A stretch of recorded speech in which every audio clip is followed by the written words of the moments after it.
Yo, what's up guys, it's your boy Sami here. Today we are gonna see, what if Naruto has a god sealed in him, part 1. Hope you'll enjoy this video. So before we start, please subscribe to our channel, and like this video. So let's get into the video. Minato's realization. The Yondaime Hokage, Minato Namikaze, was preparing the seal that would defeat the Kyuubi no Yuko. He was 6'1" with a medium build, and spiky blonde hair down to the back of his neck. His beautiful red-headed wife Kushina Uzumaki lay next to their newborn son, telling him all the things she wished she would be able to do for him. She was dying after having it ripped out of her by an unknown figure wearing an orange spiraling mask. Minato was originally planning on using the Reaper Death Seal and split the Kyuubi's chakra, but Kushina had pointed out a better way, if time allowed, and he was determined to make it work. They had not yet appeared, but they were sure it would not be long now. This new seal he was frantically working to complete was going to be the achievement of a lifetime. It would provide their son with all their ninja knowledge and all their best techniques, and on each of his birthdays it would release shadow clones of them and tell him about them and who they were starting when he turned 5. It was also designed to use the Kyuubi's chakra to make sure any harm that came to their son would be healed completely. Minato loved his village and his people, but he was no fool. He knew people would blame their son, and he could never live with himself if he didn't do everything in his power to help his son. This seal was going to be his final masterpiece. It would have chakra suppression seals that would take fully half his chakra every day and store until he was asleep, then force it back into him slowly to forcefully expand his chakra coils to give him an unheard of capacity. It would stop functioning when he was approximately 14 unless he chose otherwise. By then he would have reserves equal to that of a mid-level. But this seal also included a control seal that will remain until he is around 18 to be able to fully control his reserves. He will still never be able to do a regular clone, but then again no Uzumaki can. It would also give them more freedom than its last seal. It would have 10 purification seals that would turn the Kyuubi's yokai into pure life force. He was unsure of what all the life force energy would be capable of, but he knew it had the ability to completely heal and revitalize someone. It would then store it in 5, what he called resurrection seals, enabling him to heal from wounds that to other people would mean certain death. These seals would take about a month to refill, but all of them could refill at the same time. Kushina prayed they would never have to be used, but wanted them nonetheless, so she would have some peace of mind. He decided to make it so he could use up to 3 of them to save someone else's life if he wanted to, so that he could save his friends. It would not only heal them, but it would also purify their body of all diseases and outside influences. He also included a seal that could turn his chakra into medical chakra, that way he didn't have to use his resurrection seals, unless it was dire. Included were chakra masking seals so he wouldn't draw too much attention from users until he was able to handle it, and to keep sensors from going crazy when near him. He even made a camouflage seal that could hide him completely, that way could be used to escape trouble. However, it could only function for a short length of time, before it would need a cool down period of sorts. He theorized the usable length of time would increase as Naruto's body grew and could take the strain, as well as learning to control his massive chakra reserves. He included a sensor seal. The seal would sense foreign chakra entering his system, and automatically use either his chakra or the Kyuubi's to dispel it. Only very subtle would have any effect, but he would still more than likely be able to sense them. His final addition was to put progressive gravity and resistance seals that would activate when he turned 5. Due to the healing factor of they would be able to increase at a steady rate that would be much faster than anybody else could handle. He would not be told about them until he was 12. In order for these not to be a danger, they would deactivate when a large amount of adrenaline was detected. He also was going to allow them to deactivate them in case the danger was unknown to Naruto. This would give him extra strength and speed without anybody learning of the seal's existence. His final addition was to make the seals invisible except for the base one that would hold them to prevent them from being copied by anyone. The others would probably show up when they were used, but that was just the nature of seals. As he is doing this, Kushina was trying her best not to cry at having to leave her son. Her only solace is that the new seal they had come up with kept her son safe and her husband out of the Shinigami's stomach, so they could be together in the afterlife and watch over their son together. As she lay there just holding and being with her son, she couldn't help but think about the reason she had managed to live for the last several hours, besides the fact that she was an Uzumaki, as opposed to dying right away like most Jinchurikis would have. Flashback. She was chained to a rock, as the man in a spiraling orange mask was attempting to break the seal that held her. First part was doing everything in its power to stay in the sea. When they realized that it would not be able to stop itself from being removed, it did the next best thing it could think of. It pumped about 3 taels worth of power into a storage area in the seal that would keep Kushina alive for a few days, in the hopes that she would be able to reseal it back inside of her. With the parting of "Sorry my old friend, I can do no more," than was removed. Then flashback. After that, she had seen her old friend controlled and forced to kill her. Minato had shown up and rescued her and taken her to their safe house where their child was. After a short discussion of what they knew, they determined the most likely thing the masked man had planned was to attack Konoha with a control, and they knew they would, most likely, not be able to reseal it into Kushina. She would have to use the remaining chakra she had, along with what she had left her, to hold it in place long enough to seal it. With these final decisions, they started to devise a plan to save their home. Kushina was sad she would not be there for him, as he grew, but she knew that he would take care of him, and give him a friend the same way it had done for her. 10 minutes before Minato had the seal complete, they heard the sound that they had been fearing. They roared into the sky, doing everything in its power to warn people that they needed to run, and letting Minato and Kushina know that it had arrived. On the battlefield, the ninja did everything they could to slow it down, in order to give the civilians more time to flee.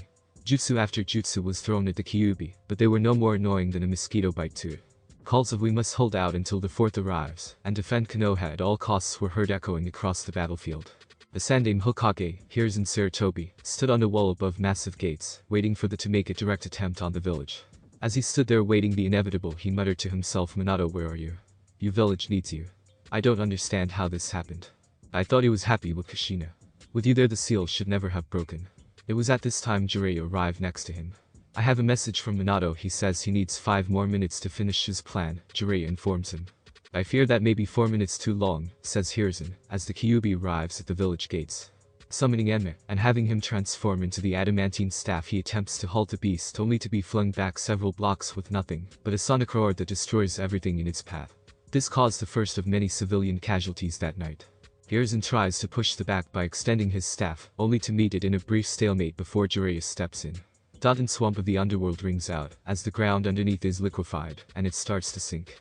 In response, he launches a massive fire attack at the ground, overpowering and cancelling Jiraiya's out, while starting fires all over Konoha. It starts charging up its ultimate attack, the Biju Dama, and aims it directly at the Hokage monument, where the Yondaime Hokage has just arrived. Using his teleportation seal, Minato teleports the attack away from the village, so it only damages the forest. He then appears above the summoning Gamabunta. "What the hell is going on here?" Gamabunta asks, as he sees the destruction of the village. "And why am I sitting on top of the Kyuubi no Yuko?" He continues, as the entirety of the situation becomes clear to him. "Gamabunta-sama, I need your help. I need you to hold it down, as long as you can, so I can prepare to move us to the sealing area I have set up." "Very well, Minato, I will try, but don't expect a miracle. Even I can't keep up with it for long. Any time you can give me will be a big help." He started gathering chakra in preparation to teleport them to the sealing area. Just as he finished, Gamabunta was forced to desummon and return to home to heal. He had taken quite a beating from the Kyuubi's tails while trying to hold it down. With no time to delay, he jumped to the top of the that was currently using his tails to smash both business and residential areas simultaneously. In a brilliant yellow flash, both the and Yondaime disappeared from the village and reappeared near Minato's safe house, where Kushina and the blonde child were waiting. Most of the ninjas began to cheer and celebrate, thinking that the fight was over, but Hiruzen, Jiraiya, and most of the Anbu knew different and took off through the trees to get to where they sensed the creature. Outside safe house. In a bright flash, they appeared just as Kushina started to form her chains to hold them down. It was at this point a place on that was loose enough for it to speak. "Minato, Kushina, I am sorry I cannot control myself. You need to seal me so this curse will wear off completely. Can you put me back into Kushina?" "I am afraid we cannot. You are too strong for me to hold and seal at the same time, and Kushina would need to stop using chakra in order for it to be successful. Our only choice is to seal you into our son. But this will probably take all my chakra, and we will not be able to be there for him. Can I trust you to take care of him in our place?" Minato asked, as he prepared the ritual altar. "You have my word that I will do everything in my power to make sure that he is well cared for and safe." "Thank you, old friend. I will miss you, but we will be watching," says Kushina. Council chambers next day. The newly reinstated Sandaime Hokage walked in carrying a small blonde child. The rest of the council had been arguing about the best course of action to rebuild both the village and ninja force. Hiruzen sat down and called for silence. "First thing first, what are the reported casualties?" he asked. One of the elderly advisors, named Humur, a man who had been on the Sandaime's Genin team, spoke up. "The death toll is currently 6,000 civilians and 4,000 shinobi, but expected to grow. That's fully 1/4 of our forces. Another 3,000 civilians were injured, along with another 2,000 shinobi. 300 buildings were destroyed or damaged to the point where they will have to be torn down and rebuilt, and another 1,500 sustained damage of some kind that is repairable." Hiruzen pinched the bridge of his nose. "So many dead. This will make things hard for years to come, and that's not even taking into account when the other villages find out if they decide to attack. Kami, I hope I can still do this." As this was going on, the little blonde child started to fuss and make noise, alerting everyone to his presence. It was at this point that his other genin team member spoke up, as she, her name being Kaharu, was his other advisor. Hokage-sama, who is this child you're holding, and why have you brought him to this meeting? Getting the response, Hiruzen braced himself and began his explanation. This child is the hero who saved us all from this. This got him a lot of curious looks, and at the council urging he continued. The shinobi all know this, but just to give a refresher to everyone, it is impossible to kill them. If you do manage to destroy their physical body, it will reform in the same place in about 3 to 7 years. This drew gasps Mosh to the civilian side. What do you mean in the same place? The fourth killed it, there is no other explanation. Shouted one very fat merchant. We must find a way to stop this, shouted another. Silence, shouted Hiruzen. Now if you all give a minute to finish, it will become clear, he said. Looking around, seeing everyone paying attention, he continues. The only way to stop it from reforming is to seal it in a container. Now the one-tailed, and even the two-tailed can be sealed in special made urns or containers. The three-tailed and up must be sealed in a living being, preferably human, so as to stop them from taking control. At this point Danzo Shimura interrupted him to ask the question that the Hokage had been dancing around. Are you saying that this boy is now the container of the Kyuubi no Yuko? He asked while his mind was coming up with ways that he could get the boy into his care. He could turn him into his perfect weapon and use him to take the Hokage's seat. After Danzo said that, all hell broke loose.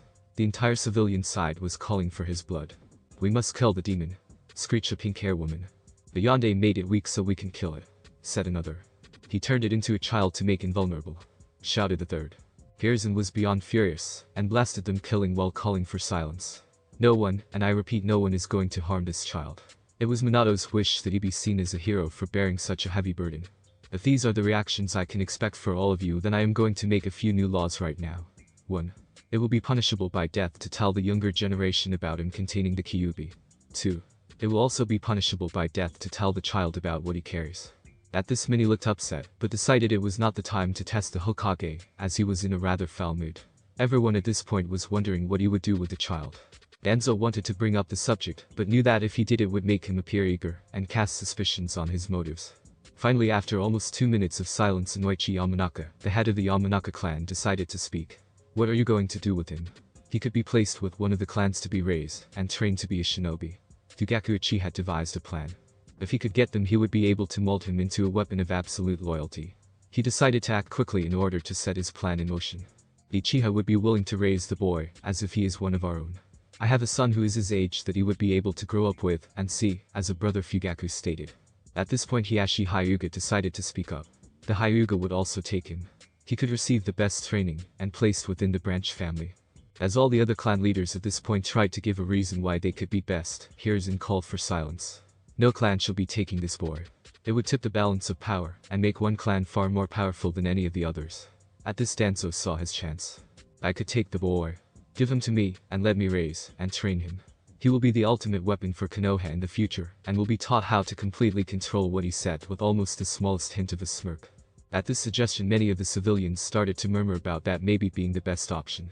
Hiruzen would not hear of it. I will not let you turn this boy into another one of your mindless drones to be your personal attack dog. He will be placed in the orphanage where he can have a normal childhood with the other kids that will no doubt be there after this horrible tragedy. Some of the civilians tried to argue this point, but he refused to budge. Danzo meanwhile went back to scheming, planning to kidnap the boy in a few years when he would not need to have some care for him for the entire day. He figured that 5 years should be enough time to set his plans in motion.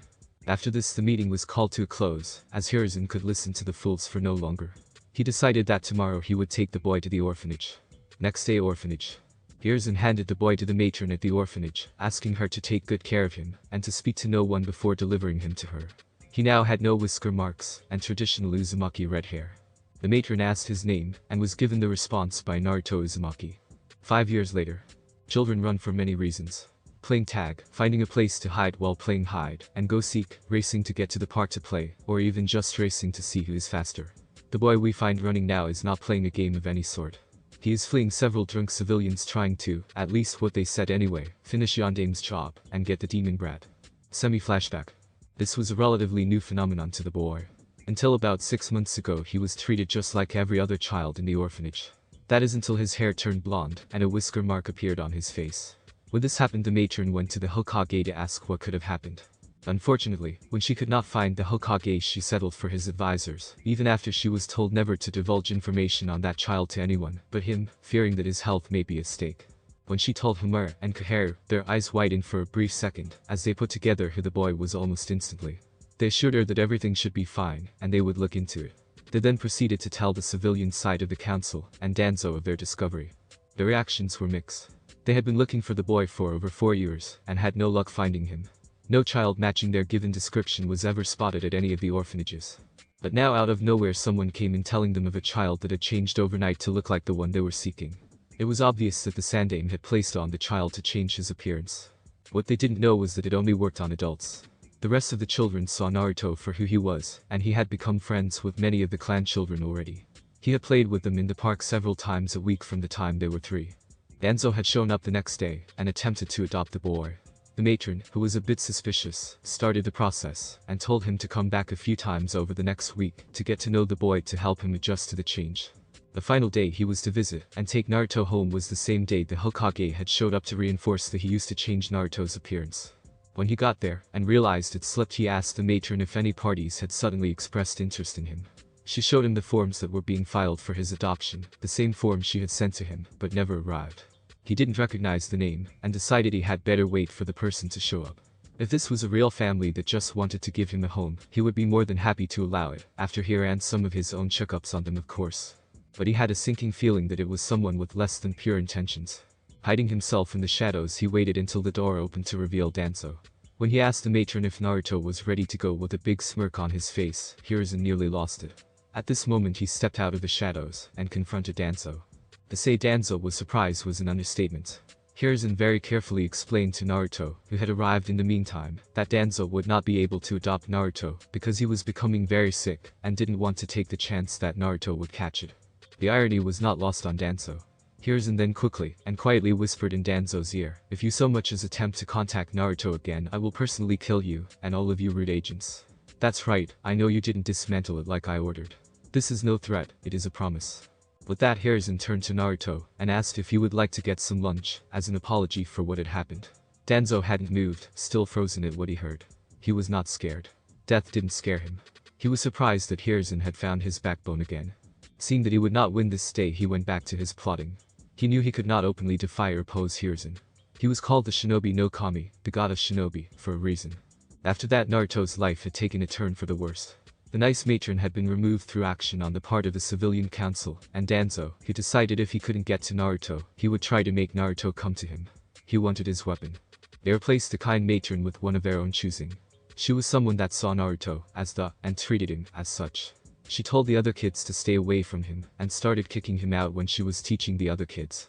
At first Naruto thought he did something to make her mad, but when he tried to apologize, she told him she didn't care what a demon like him had to say. Naruto was reduced to playing alone unless he went to the park. Even some of his friends had their parents pull them away, so that they could see what he really looked like. His only friends that remained were a little girl with blue hair, pale skin, and lavender eyes with no visible pupil named Hinata Hyuga, Hinata's 2-year-old sister with brown hair, and the same eyes Hanabi Hyuga, a blonde-haired girl with blue eyes, and no pupil named Ino Yamanaka. A rather plump with swirls on his cheeks named Choji Akimichi, and a boy with his dark hair tied up looking like the top of a pineapple named Shikamarunar. These were the only parents who would let their kids play with him. All the other parents pulled their kids away. And semi-flashback. Today is Naruto's 5th birthday, and he thought that maybe today would be a good day. All his other birthdays had been. There was always a festival on his birthday, and he loved to go. He had been walking through the festival when he was spotted, and arrived in his current situation. As Naruto was running, he realized that while he was staying ahead of most of the stumbling crowd, there were a few that seemed to be keeping pace with him easily. After all, how fast can a 5-year-old run?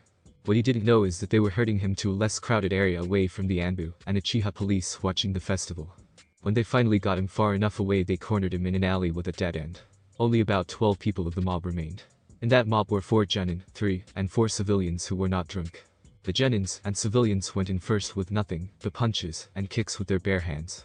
After a few minutes, which were filled with Naruto's pain screams, when he was injured to run away or fight back, having a broken nose, leg, and arm, they backed off. At this time the Chunins took their turn. Using kunai they speared his hands to the ground, getting the loudest scream of his life. They then proceeded to start making shallow incisions all over him with kunai coated in a poison meant to cause pain, not death. After just a few long minutes Naruto passed out due to the pain. The attackers did not care in the least. If anything, they were emboldened. He couldn't scream now, but would still feel everything later. Naruto's mindscape. Naruto found himself in a dying forest, more confused than he had been in his whole life. He was trying to piece together how he got there, and the last thing he could remember was the worst pain he had ever felt. He looked down, and didn't see any wounds or scars, and became even more confused. It was at this point that he noticed that the leaves on the trees were pulsing with two different auras, one red and one blue. As he was trying to figure out the cause when he heard his name being called, it was faint, and he could only just discern the direction. Naruto follows the sound of my voice.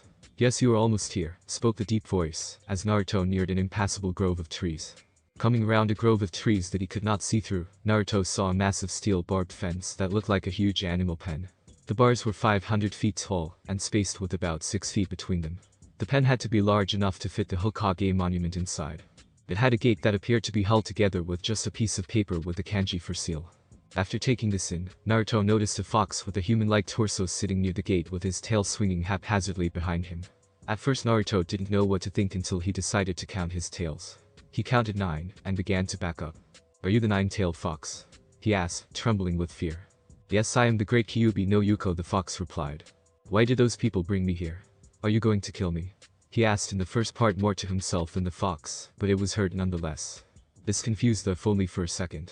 In truth, it was expecting the boy today, hence why it was at the gate, but it now dawned on him that the boy was about 4 hours early.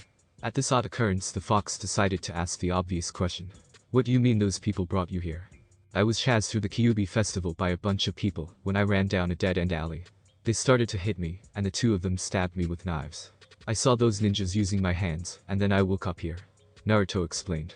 This caused the fox to bristle in rage, effectively scarring Naruto. Realizing its mistake, he immediately lowered his killing intent. I guess I may as well start the explanations now. Those people did not bring you anywhere. In fact, they are most likely still torturing your body. This is your mindscape. We are inside your head.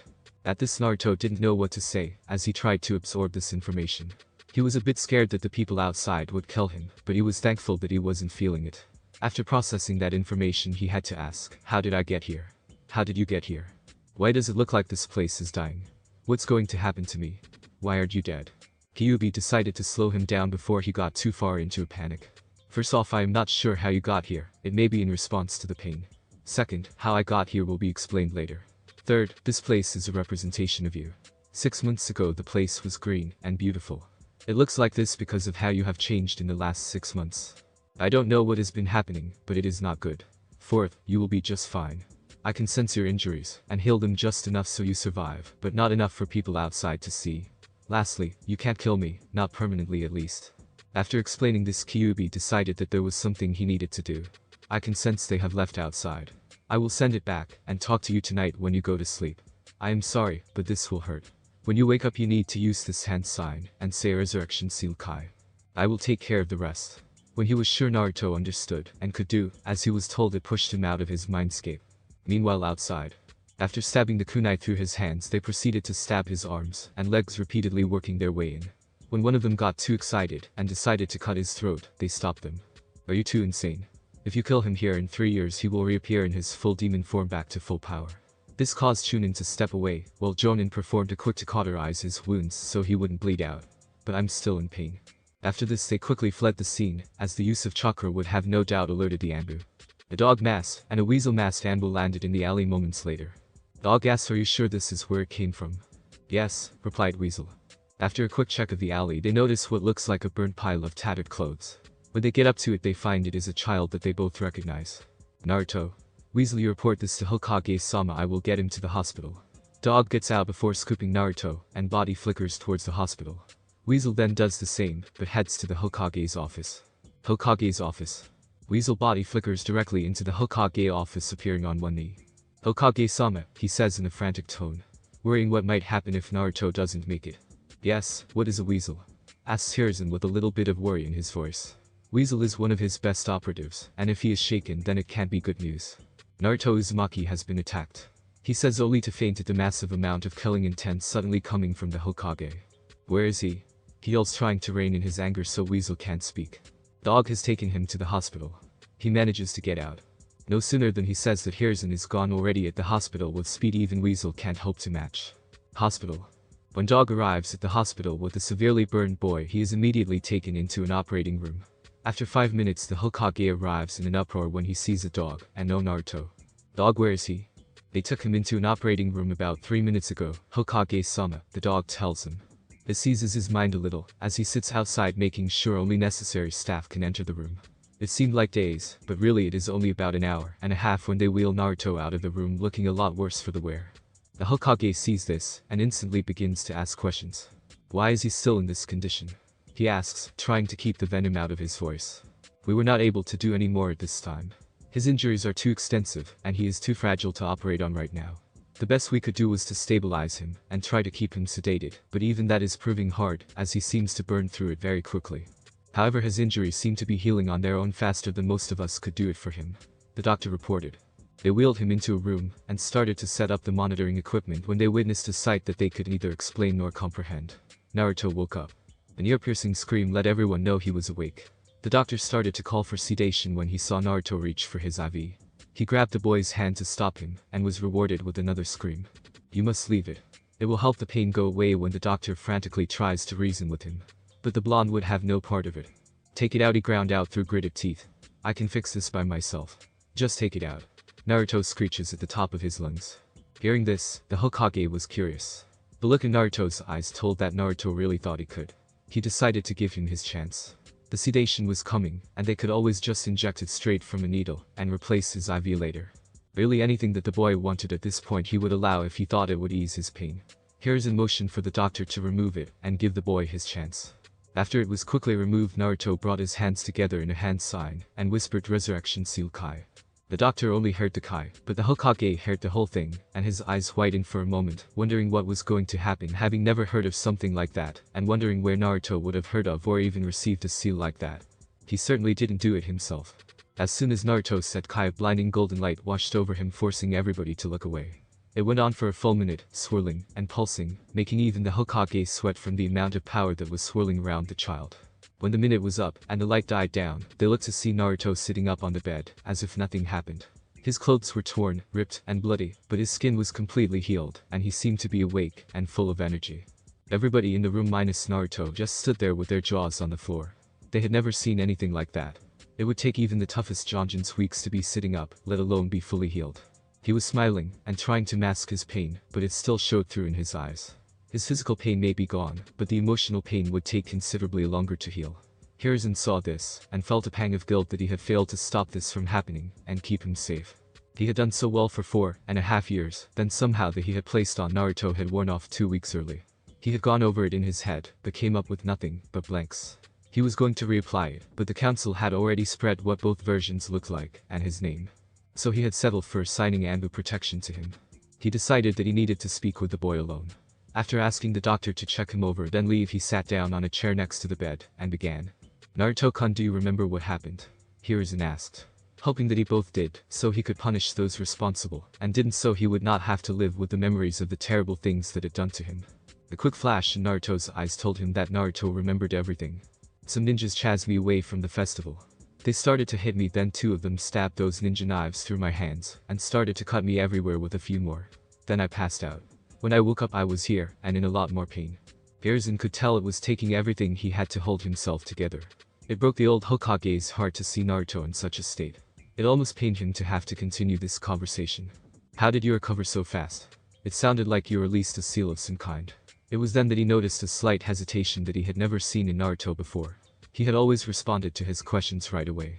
Whether it was from the pain of the memory or something he didn't want to tell him, the Hokage didn't know. Kid, don't jump, and don't say anything. You cannot tell him that you know of me yet. Everything will be explained tonight. Tell him something in the back of your mind just made you do it. Make it vague. Hearing this made him hesitate for a few moments before he answered. I don't know. Something in the back of my head made me feel like it would take the pain away. The Hokage narrowed his eyes ever so slightly. He could see that either something Naruto said was a lie or that part of the truth was missing, the fact that he couldn't tell which unnerved him. He was a Hokage, and couldn't read the face of a 5-year-old boy. He decided to give Naruto his privacy, as this had already been a hard enough night, and prying might make it worse. He did however decide to keep a closer eye on the boy, not only to keep him safe, but to make sure that nothing was influencing Naruto's decisions. Okay Naruto-kun. The doctor said that you are free to go. Let me walk you back to the orphanage since it's late, and we don't want anything more to happen tonight, Hiruzen said with a smile, trying to reassure the boy by telling he would be there. But it immediately turned to a look of confusion when Naruto looked down and let out a sniffle. What is Naruto-kun? He asked with a great amount of concern in his voice. I can't go back there.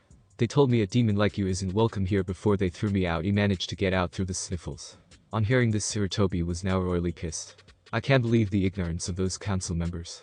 Putting him through this because they are too stupid to see the difference between the scroll and the kunai. With this thought, he determined another course of action must be taken. How about I get your own place then? He asked, trying to gauge the boy's mood by his reaction. When Naruto just smiled and nodded, he felt a small measure of relief. Taking the boy by the hand and leading him to his new home.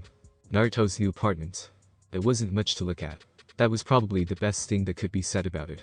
It wasn't that it was run down, as much as the fact that it was just old. It showed its age too. It was probably the oldest building in Konoha. The reason for this being it was the only place that would accept Naruto, especially at this late hour, and on this day in particular. Naruto didn't care though. He had a place he could call his own.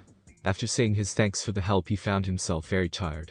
It turns out the energy that he felt after releasing one of his resurrection seals had worn off, and he finally felt the stress of the day.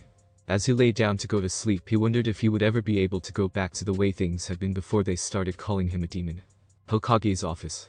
Sarutobi was furious. He was going to get to the bottom of what happened if it took all night. He had summoned Dog and Weasel, who now stood before him. Dog, Weasel, report. What happened tonight? Why did you leave your assignment of guarding Naruto, only for him to be assaulted in this manner? He asked, trying to keep his anger in check. These were his two best operatives, and for their sake they better have a good reason for leaving him. Dog stepped up. While we were watching, a fight broke out between approximately 35 shinobis. The other Anbu and Uchiha police were overwhelmed. We decided that it would be prudent to step in and assist. After finishing, he motioned for Weasel to continue. We have since come to believe that it may have been a ploy to divert our attention away from Naruto.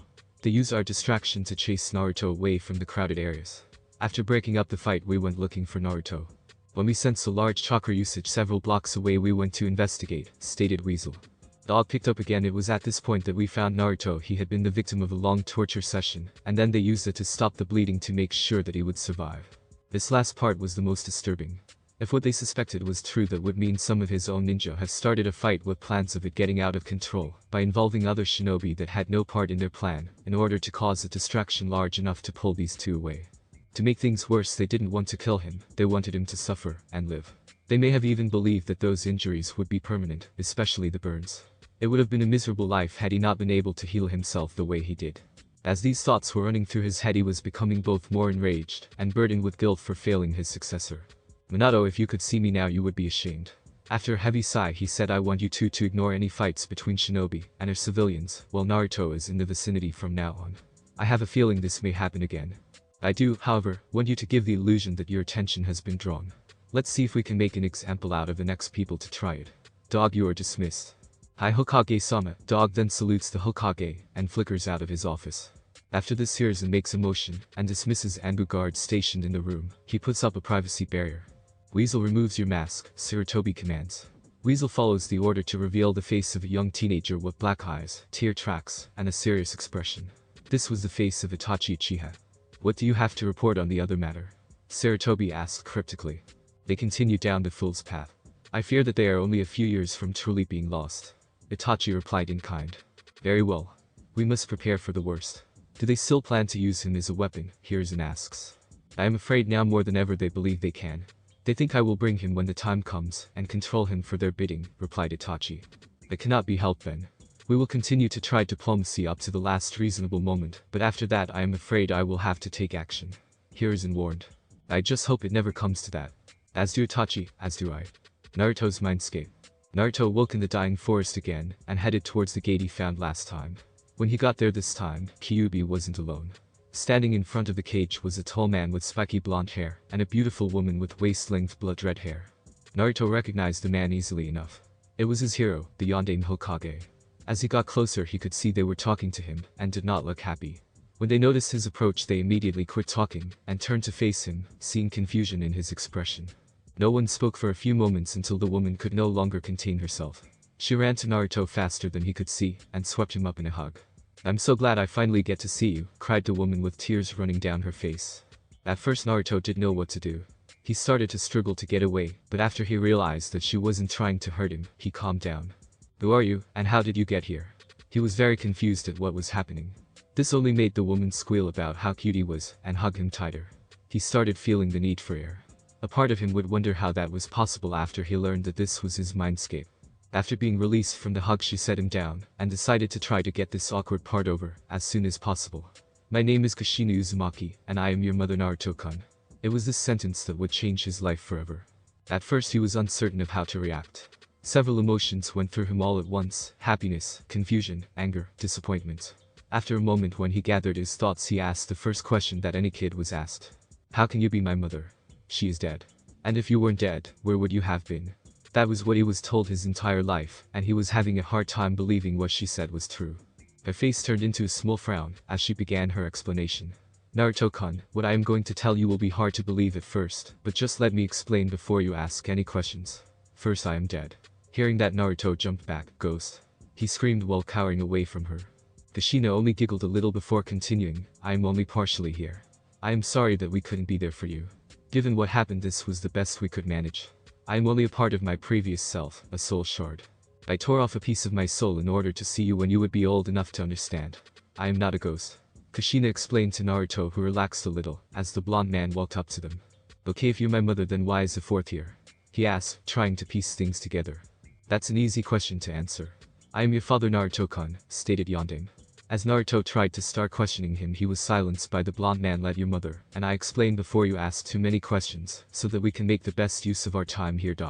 They explained the event that led up to the sealing, and how they sealed part of their souls in him, so they could see him on all his birthdays, and hopefully teach him a few things about their lives, to give him some semblance of family.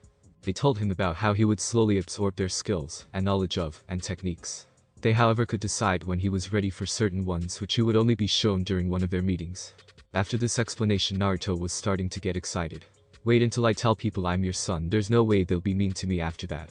His hopes were quickly dashed. I am afraid you can't tell anyone about Naruto-kun. We had many powerful enemies that are no doubt still alive, and would stop at nothing to kill or kidnap you just for being our son. You have to promise me you won't tell. Not until you are strong enough to handle our enemies or be able to run away at least. And you can't tell anyone you know about the big guy here until you're older. He points to them, and I wouldn't tell anybody unless you are absolutely sure you can trust them. Okay, I promise I won't say anything, he says while staring at the ground and looking at his favorite toy that had just been taken away. This is for your own good, Naruto.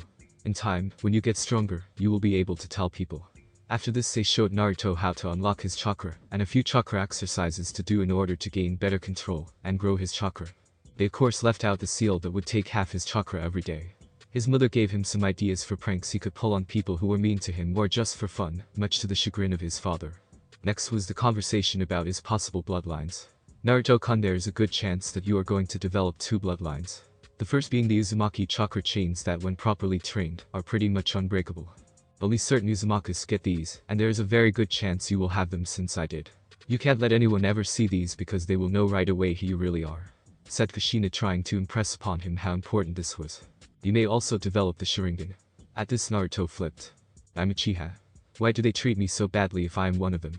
He was puzzled. They don't know that you are. Just like they didn't know that I was. My father left the clan long ago, and I never belonged to the clan, his father explained. Upon hearing this, Naruto asked the obvious follow-up question. Who was your father? Madara Uchiha. But he died fighting Hashirama Senju at the end of that valley place. This shocked both of his parents of how smart he was. The Valley of the End. And no, he didn't. He was critically injured. He gave up fighting after that, but he taught me how to be a ninja before he died. He brought me to the village before he died, and told me never to reveal my true heritage. Naruto could only nod at this before his mother got his attention. At this point, he was not sure what to expect. Naruto-kun, I think I should tell you about my parents too. My mother's name is Tsunade Senju, and my father was named Kenshi Uzumaki. I know Toussaint is dead, but Ka-chan may still be alive. But she probably doesn't know about you if you have never met her. As Naruto was taking all this in, Kyuubi decided to speak. I believe I should introduce myself properly, and make a few corrections to your parents' words, he said, getting weird looks from the boy's parents. My name is Kurama, and I will tell you more about myself when we have more time. You will not develop the Sharingan. At this, Minato looked disappointed, confused, and started asking questions. What do you mean he won't develop the Sharingan? Did I mess something up with the seal? He said frantically, hoping that he didn't cause his son to lose part of who he is. Naruto looked down too, but this didn't last for long. Let me finish, and I will explain. I believe he will develop something called the Rin Sharingan, also known as the Shinomi. Eyes of Death. This is a mix of the Rinnegan and Sharingan. Kurama explained.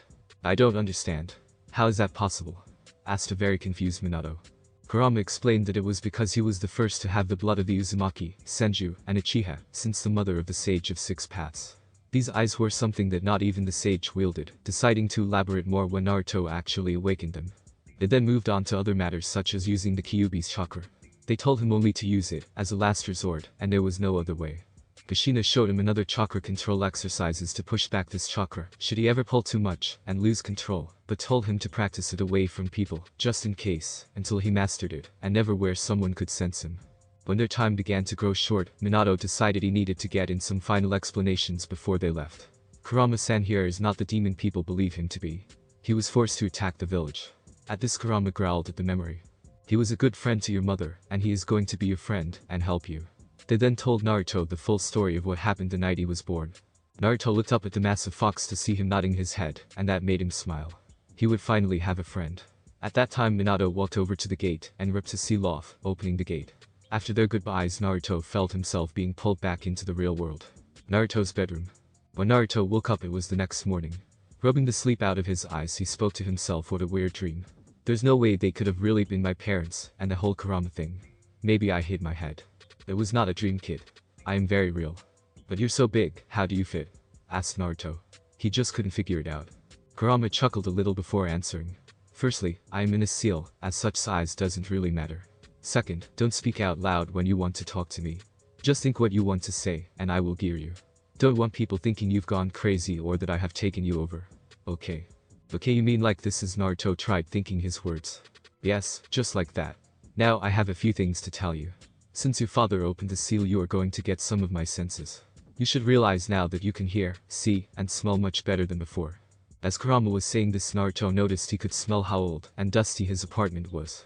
He could smell the garbage dumpsters outside his apartment complex, and even the food that the street vendors were selling a few blocks away, thanks to his open window.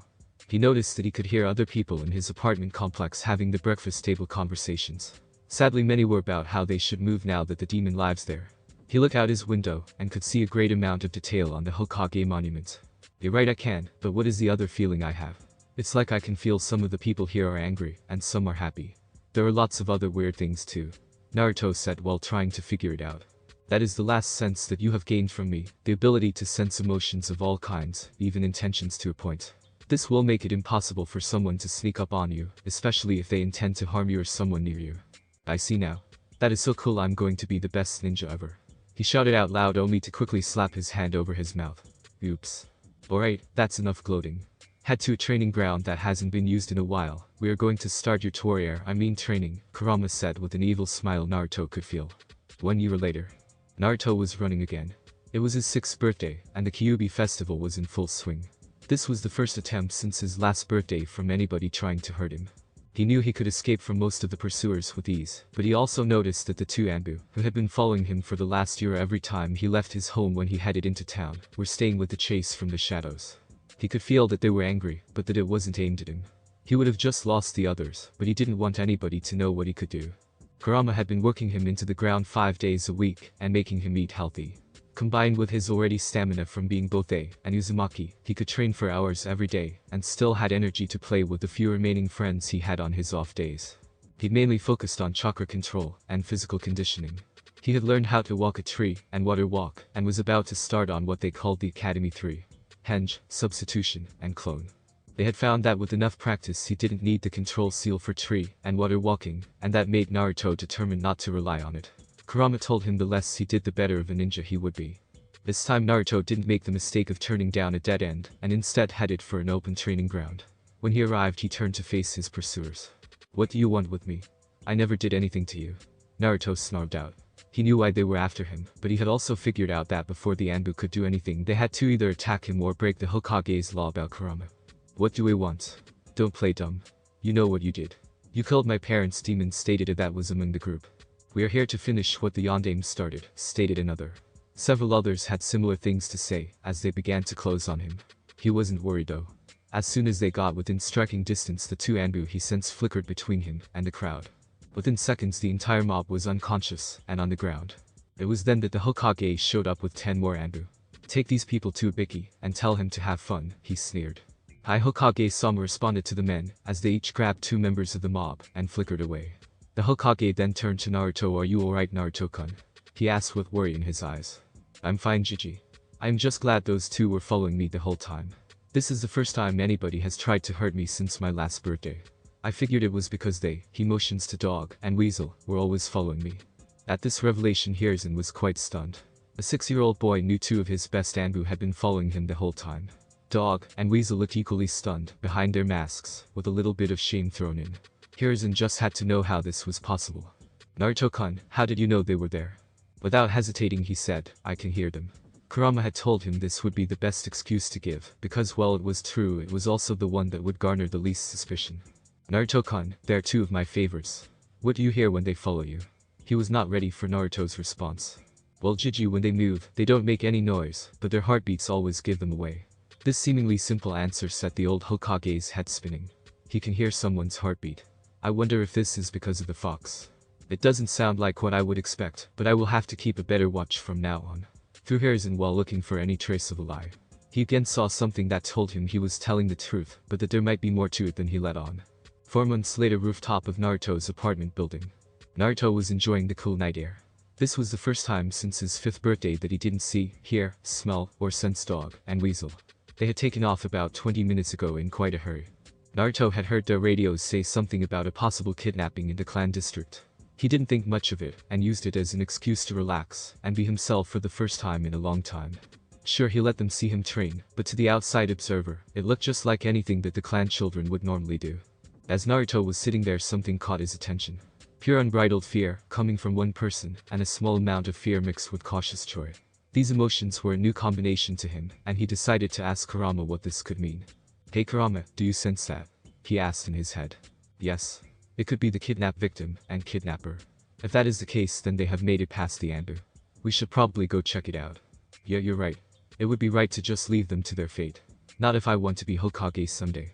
With that, he jumped off in the direction of the kidnapper. When he crossed the kidnapper's scent and caught the scent of the victim, he saw red. Hinata-chan, he growled out. They took Hinata-chan. He was unconsciously channeling some of Kurama's chakra to his muscles to give him some extra speed as he raced off in the direction of the scent. It only took him about 5 minutes to catch up with the kidnapper, and to his horror all he saw was a guy dressed in black with a sack on his back. The fear he could sense and Hinata's scent were both coming from the bag. Before the man realized he was there, Naruto had launched a kunai at the man's arm holding the sack. It was only through many years of experience that he managed to dodge the kunai. "You did that?" asked the man, turning around and seeing no one. He was dressed in all black, the only thing showing were a pair of dark green eyes. As he was scanning the area for his attacker, another kunai came from the side. This time his eyes landed on Naruto, who was doing his best to come up with a plan now that he had been spotted. "It's just a kid. Get out of here before I kill you, kid. Quit trying to be a hero." He sneered at Naruto. He couldn't believe he thought that he would have a fight on his hands. He didn't have time to mess around with the kid. "Give back Hinata-chan." Naruto demanded, not to show any fear. He could feel how strong the man was, and knew he would be no match for him. "Any ideas, Kurama?" he asked the fox. "Just one, but it might hurt." "What is it?" "Flare my chakra as high as you can handle, then try to keep him busy until every ninja in the village shows up." "That sounds painful. Plus, what's going to happen after this? If you think they hate me now, wait until this is over." Naruto deadpanned back. "Do you have a better idea?" "Sadly no." With that, Naruto gathered as much of Kurama's chakra as he could take and released it all at once. Just as the fox promised, it hurt a lot. It also accomplished his goal, as every ninja in the village was awake and headed in their direction, fearing the worst. When he was hit by the chakra flare, the kidnapper's eyes went as wide as they could. He had felt chakra like this before, and he wanted no part of it. Jinchuriki were bad news no matter how old they were. He was about to turn and run when he noticed that Naruto faltered a little bit, obviously in a lot of pain. He realized that he couldn't use his Biju, and opted to take the boy with him or kill him to weaken Konoha. It was win-win for him. He rushed Naruto in an attempt to knock him out as quickly as possible. Kurama had meanwhile made sure Naruto's gravity and resistance seals were all the way off. With this speed boost, Naruto managed to avoid the worst of the assault, but was still knocked into a tree, but was not hurt too bad. The attacker tried again, this time going for a full force kick in the stomach. He landed it, but hadn't noticed the kunai in Naruto's hand. The force of the kick nearly folded Naruto in half. At the same time, Naruto had somehow tracked the incoming kick and made an attempt to stab the leg of the attacker. Due to a combination of the two, Naruto succeeded in stabbing the cloaked man in the side of the thigh. "You little brat, looks like you have to die. I can't carry both of you with a hurt leg." "Oh well, not my problem," he sneered as he approached the boy, preparing to kill him. Just as he went to stab the half-conscious blonde in the heart, he was suddenly thrown back. Naruto had seen, through blurry vision, the man in black approach. He could feel pain in his stomach, but that seemed like nothing compared to the burning coming from his eyes. As the man aimed his kunai at Naruto's chest, his eyes quit burning, and everything suddenly became much clearer. Time seemed to slow, and he could see where the kunai would be. Out of pure instinct, he raised his hands and muttered "Shinner Tensei," only to see the masked man fly backwards. He managed to stand up and looked at the bag containing Hinata that had been dropped 20 meters to the side of where the two were not facing each other. When the masked man regained his bearings and met Naruto's eyes, he felt a fear that he hadn't in a long time. The boy's eyes were red with black pupils and ripples surrounding the center. There were 2 tomo on the first ripple in each eye. Having never seen or heard of this, he decided to grab his prize and leave while he still had a chance to outrun the ninjas that were no doubt closing in on their position.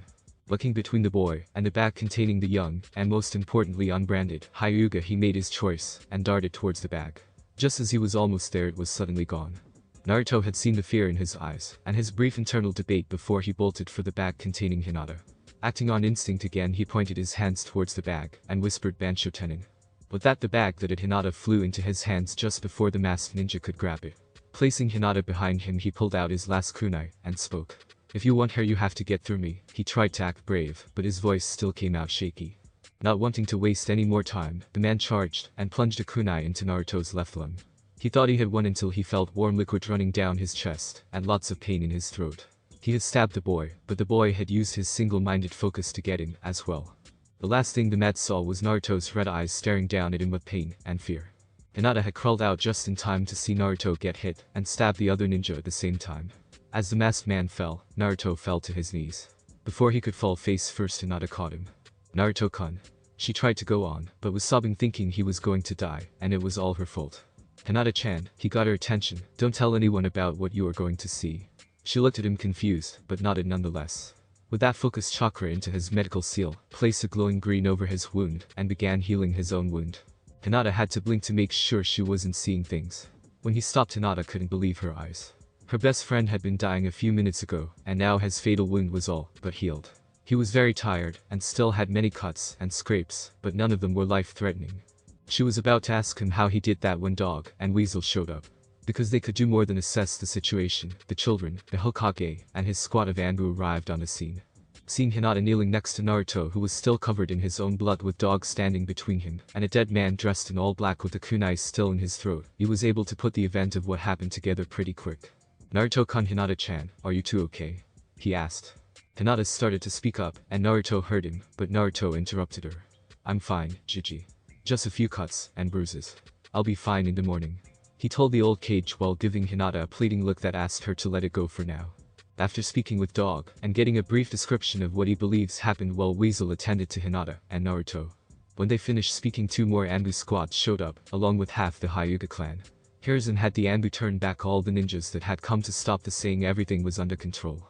While relieved, Hiashi had a reputation to protect and couldn't have his daughter associated with the boy in front of the many members of his clan. "What happened here? Who is that man?" Hiashi asked, as the Anbu went to unmask the now-dead kidnapper. When his mask was pulled off, it was revealed to be the ambassador from Kumo that had left earlier that day after signing a new treaty with Konoha. It became immediately obvious that the treaty was a pretext to get into the village. They decided he would fill in the rest. It would appear that Naruto tracked down Kumo-nin and delayed him long enough for Dog and Weasel to arrive. It also appears that the chakra surge came from when he was injured attempting to save young Hinata-chan.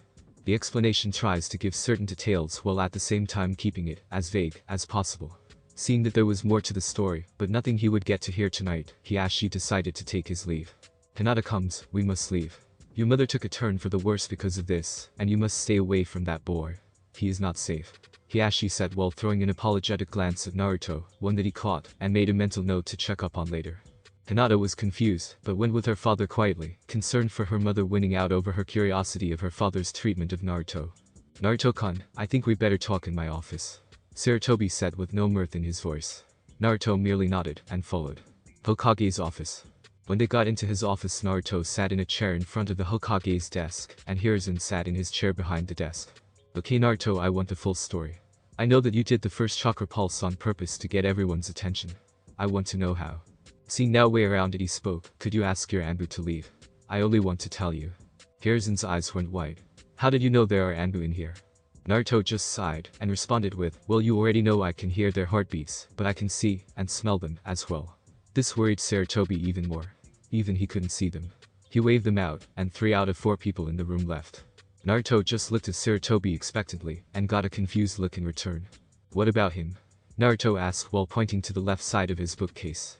In a flash that Naruto couldn't even see, Hiruzen had moved to where Naruto pointed, and put a kunai through the man's throat, dispelling his chameleon in the process.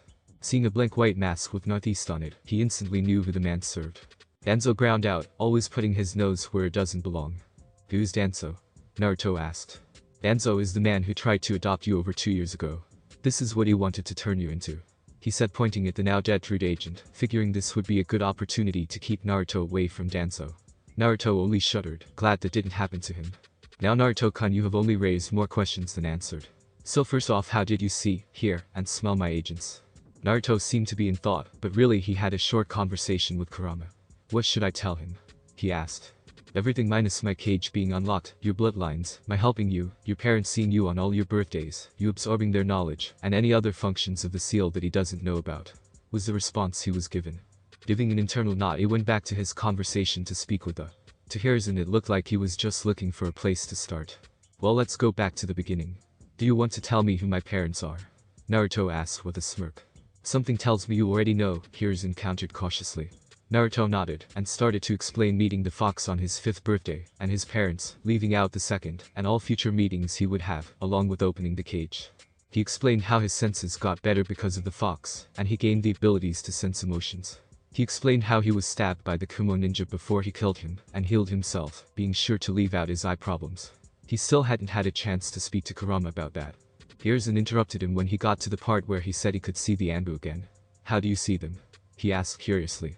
Easy, Naruto started. When someone uses the chameleon, if their control is not just perfect, it leaves a small outline wherever they touch a solid object. Most people can't see well enough to notice it, but I have no problem seeing it. Nodding in understanding, he allowed Naruto to finish, then warned Naruto not to tell anyone who his parents are. I have known for over a year, and haven't said anything. Do you think I would just go start telling people that now? I don't want that kind of attention. Plus I doubt they would believe me, he finished in a sad tone. Sarutobi nodded sadly, agreeing with Naruto. As Naruto got up to leave, there was a knock at the door. They called out for the person to enter, and Hiashi Hyuga walked into the office. But you are still here, Naruto-san. I wish to apologize for what I said earlier. I only did it for Hinata's safety. Hiashi started, unsure of how to proceed without causing too much trouble for him. He wasn't allowed to say anything to Naruto, and that would make his explanation very hard. Naruto, however, stepped in and surprised him. I know Hiashi-sama. You clan elders see me as a. When Naruto said this, Hiashi's eyes went wide. He couldn't believe he knew. He threw a glare at Hiruzen, who put his hands up and said he found out on his own. Naruto gave a short version, leaving much out, but enough that he would seem truthful. I have already spoken with Hitomi-sama about this. She told me not to take it personally, and that you don't hate me. Just that you would have to act that way in front of others. Yes, I see. Very well, I must attend Hitomi-chan, as the stress tonight has caused her illness to accelerate. I am beginning to suspect foul play, and don't want to be away from her side for too long. With that, he turned to leave before Naruto stopped him. If all else fails, I will try something I learned a while ago. I don't know if it will work on anybody but me, but if nothing else does, it's worth a shot. Naruto said, sounding far too mature for his age. Hiashi nodded and left. Thanks for watching my video. Leave a like if you enjoyed my video, and also do consider subscribing.